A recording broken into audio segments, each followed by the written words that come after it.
ఎన్ఆర్ఐలు retirement planning అంటే వాళ్ళకి ఎలా ఐడెంటిఫై చేయొచ్చు అంటారు? సో మన వాళ్ళు ఏంటంటే ఎక్కడ రిటైర్ అవబోతుంది, the other country or India, అది మెయిన్ గా చూసుకోవాలి. మన ఏజ్ 50s ఆ టైంకి వెళ్ళినప్పుడు ఇండియాలో రిస్క్ అయితే ప్రాబ్లం లేదు, ఎందుకంటే ఆ ప్రాపర్టీ వారసులకు వచ్చేస్తుంది.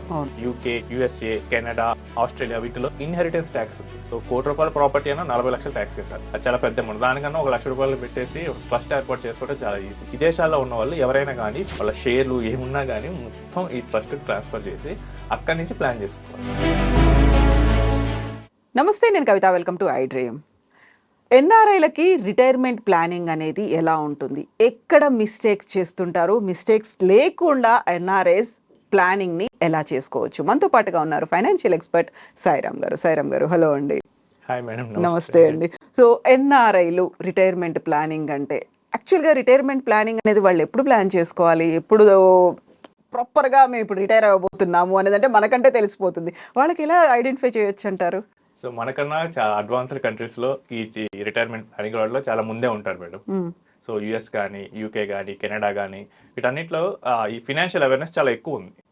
సో వీళ్ళు అక్కడికి వెళ్ళినా మిగతా వాళ్ళందరూ మాట్లాడుకుంటారు కాబట్టి వీళ్ళు ముందే మొదలు పెడతారు. కాకపోతే కామన్ మిస్టేక్స్ కొన్ని ఉంటాయి.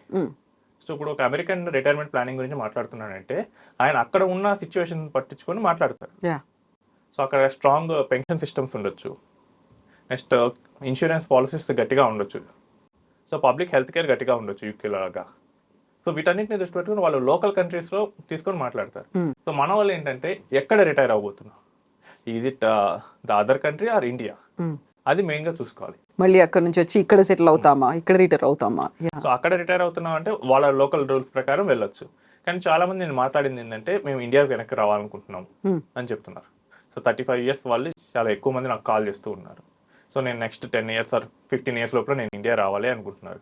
కానీ వీళ్ళు ఏంటంటే వీళ్ళందరూ స్టడీ కోసం వెళ్ళిన వాళ్ళు, లేదా ఒక 5 years బ్యాక్ జాబ్ పర్పస్ మీద యూఎస్ వెళ్ళిన వాళ్ళు, లేదా యూకే వెళ్ళిన వాళ్ళు, వీళ్ళందరూ నాకు కాల్ చేస్తున్నారు.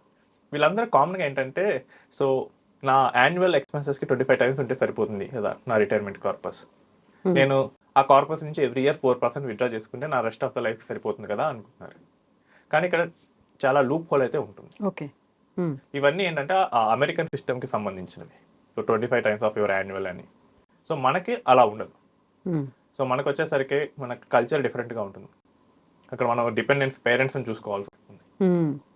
సో మన కల్చర్ ప్రకారం మన మ్యారేజ్కి హెవీ గిఫ్ట్స్ ఇవ్వాల్సి వస్తుంది. అక్కడ అవేమి ఉండవు.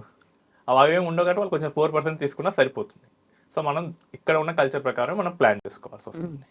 ఇంకోటి ఏంటంటే ఈ రిటైర్మెంట్ ప్లానింగ్ని 2 రకాలుగా విడగొడతాం మేము.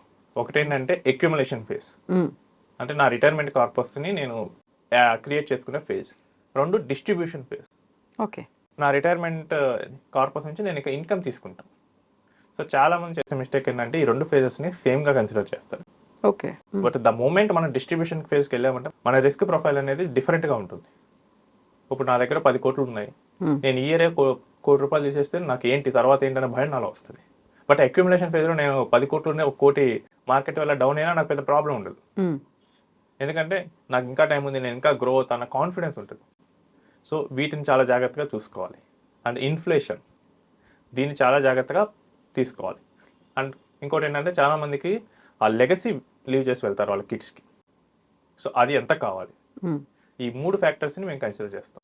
Okay, inflation, risk profile of the client distribution ఫేజ్లో ఎంత ఉంది, తర్వాత కిడ్స్కి లెగసీ ఎంత వదిలి వెళ్ళాలి. కొంతమంది ఏంటంటే నాకు 10 crores కార్పస్ ఉంది, తర్వాత ఆఫ్టర్ 40 years మేము మా పిల్లలకు 100 crores లీవ్ చేసి వెళ్ళాలి అంటారు. సో దాని ప్రకారం మనం ప్లాన్ చేసుకోవాలి. సో ఈ రిటైర్మెంట్కి ప్లాన్ చేసేటప్పుడు అక్యుములేషన్ ఫేజ్లో ఈజీగా 15% అనేది ప్లాన్ చేస్తారు. సో 12 to 15% ఈజీ అవుతుంది. కానీ చాలామంది ఫినాన్షియల్ ప్లానర్స్, యూట్యూబర్స్ చెప్పేది ఏంటంటే మీరు డిస్ట్రిబ్యూషన్ ఫేజ్లో కూడా ఈజీగా 12% తీసుకోవచ్చు అంటారు. కానీ అది కరెక్ట్ కాదు. ఒక కన్జర్వేటివ్ ఇన్వెస్టర్ అయితే 10% తీసుకోగలరు, 9-10%. కొంచెం అగ్రెసివ్ అయితే 10-11% వరకు వెళ్తుంది. సో ఈ రిస్క్ ప్రొఫైల్ దృష్టిలో పెట్టుకొని మనం ప్లాన్ చేసుకోవాలి. అండ్ ఈ రోజు నాకు ఎంత ఇన్కమ్ అవసరం అవుతుంది ఇండియాకి వస్తే, మేబీ నాకు ఒక 2 lakhs అవసరం అవుతుంది అనుకోండి. సో నేను 2038లో రిటైర్ అవ్వాలనుకుంటున్నాను. సో అప్పుడు నాకు ఎంత అవసరం అవుతుంది, మేబీ 4 to 5 lakhs అమౌంట్ మన కరెంట్ ఇన్ఫ్లేషన్ లెక్కల ప్రకారం తీసుకుంటే. అప్పుడు ఈ 4 to 5 lakhs పర్ మంత్ రావాలంటే నేను ఎంత తీసుకోవాలి, ఎంత కార్పస్ నాకు రావాలి.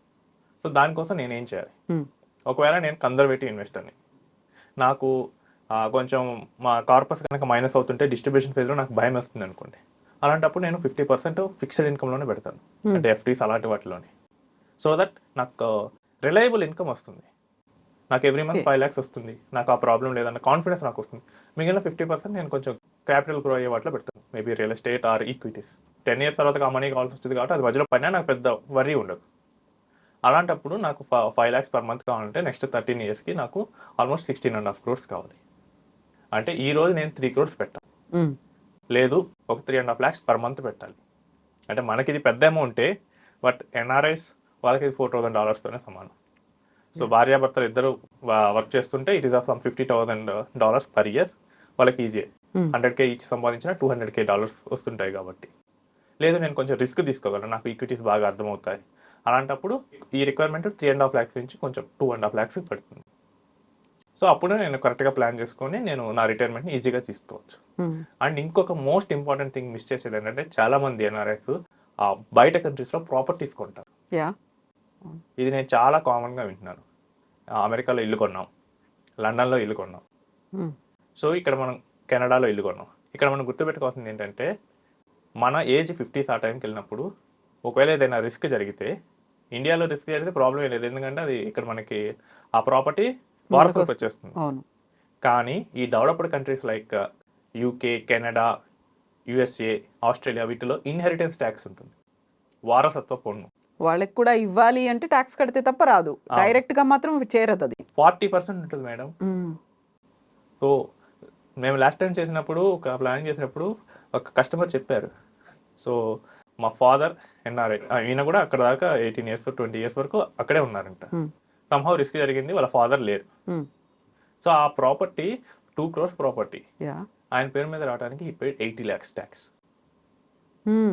సో అంత ఈజీ అయితే ఏం కాదు, అంత పెద్ద అమౌంట్స్ సడన్గా కట్టాలంటే.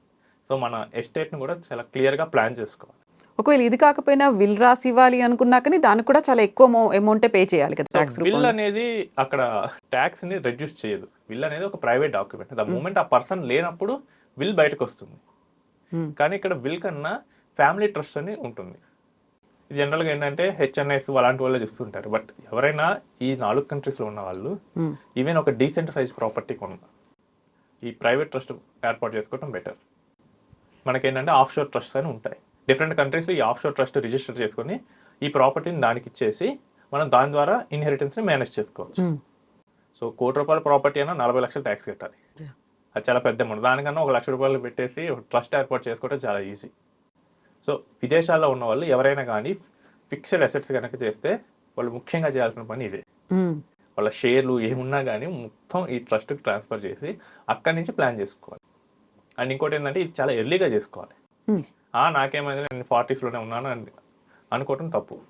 ఎందుకంటే ఈ కంట్రీస్లో ఈ ట్రస్ట్లు ఏర్పాటు చేసి దాన్ని ట్రాన్స్ఫర్ చేస్తున్నారని వాళ్ళకి తెలిసి వాళ్ళు లుక్ బ్యాక్ పీరియడ్ అని పెట్టారు. సో ట్రస్ట్కు ట్రాన్స్ఫర్ చేసిన 7 నుంచి 10 ఏళ్ల లోపల ఒకవేళ ఇన్హెరిటెన్స్ కనుక వచ్చి వాళ్ళు చేస్తే మళ్ళీ అక్కడ కూడా ఇన్హెరిటెన్స్ ట్యాక్స్ కట్టాలి పార్షియల్గా. సో ఎర్లీగా ప్లాన్ చేసుకోవాలి. అండ్ ఇక్కడ నేనే మొత్తం చేసుకుంటా అనే దానికన్నా ఒక ప్రొఫెషనల్ కన్సల్ట్ చేసుకొని దాని ప్రకారం మీ ఎస్టేట్ ప్లానింగ్ అనేది తీసుకోవాలి. సో నేను ఎందుకంటే చాలా మంది చూస్తున్నాను $1 million పెట్టి కూడా ప్రాపర్టీ కొన్నారు. $1 million అంటే $400K వాళ్ళు ఇన్హెరిటెన్స్ ట్యాక్స్ కట్టాల్సి వచ్చేది రిస్క్ జరిగితే. So that will be very painful. So దాన్ని అవాయిడ్ చేయాలి. రిటైర్మెంట్ ప్లానింగ్లో భాగంగా వీటిని కూడా కన్సిడర్ చేసుకొని చేయాల్సి వస్తుంది. అక్కడ సంపాదించడం అంత ఈజీ అయినప్పుడు కూడా రిటైర్మెంట్ ప్లానింగ్ అనేది ప్రాపర్గా ఉండాలి. రిటైర్మెంట్ ప్లానింగ్ కరెక్ట్గా ఉండాలి. తర్వాత మనం సంపాదించిన ఆస్తుల్ని ఎంత ట్యాక్స్ ఎఫిషియెంట్గా ప్రొటెక్ట్ చేసుకుంటున్నాం అనే దాని మీద కూడా ఉండాలి. లేకపోతే ఏముంది మేడం, నేను $10 million సంపాదించి నేను కడతాం అక్కడ ఏదో ఇల్లు లేకపోతే ఏదో తీసుకుంటాం, బట్ ఏదైనా రిస్క్ జరిగి $4 lakh కట్టాల్సి వస్తే ఎంత పెయిన్గా ఉంటుంది అది. సో అంతా ప్రాపర్గా మెయింటైన్ చేసుకోవాలి, లేకపోతే కనుక ఇలాంటి ప్రాబ్లమ్స్ చాలా పడతాం. అండ్ ఇండియాకి బ్యాక్ వచ్చినప్పుడు కూడా ఆ ప్రాపర్టీ ట్రాన్సాక్షన్స్ చాలా కరెక్ట్గా చూసుకోవాలి. చాలా మంది ఏంటంటే ఇండియాకి బ్యాక్ వచ్చేటప్పుడు వాటిని సెల్ చేసేస్తారు, అక్కడ ట్యాక్స్ ఫైలింగ్ చేయడం మర్చిపోతారు. యూఎస్లో కనుక ఇలా చేస్తే మీకు రేపు వీసా రాదు, వాళ్ళు ఖచ్చితంగా దీన్ని పట్టుకుంటారు. అసలు ఇప్పుడే యూఎస్ వీసాలు ఇంకా కఠినంగా ఉన్నాయి. ఇలాంటి కనుక మిస్టేక్స్ చేస్తే కనుక ఇంకా రేపు ఫ్యూచర్లో వాళ్ళు యూఎస్ వెళ్లకుండా బ్లాక్ చేస్తారు. అండ్ ట్యాక్స్ ఎగవేద్దారుగా వాళ్ళు ప్రకటిస్తారు. అంతా అంటే మనం అనుకుంటాం ఓకే నేను ఇండియన్ కదా, నాకు సిటిజన్, నేను ఇండియన్ కదా, నాకు ప్రాపర్టీ ఇక్కడ ఉంది, నేను వెనక్కి వచ్చేసాను, నేను అక్కడ కట్టాల్సింది ఇండియన్. బట్ ట్యాక్స్ అనేది మీ సిటిజన్షిప్తో సంబంధం ఉండదు. Tax is based on your tax residency, అంటే మనం ఎన్ని రోజులు ఆ కంట్రీలో ఉన్నాం అన్న దాన్ని బట్టి ఉంటుంది. సో ట్యాక్స్ని డిఫరెంట్గా అర్థం చేసుకోవాల్సి వస్తుంది, దాని ప్రకారం మనం నడుచుకోవాలి. ఎస్ అండి, thank you so much Sairam గారు, థ్యాంక్ యూ.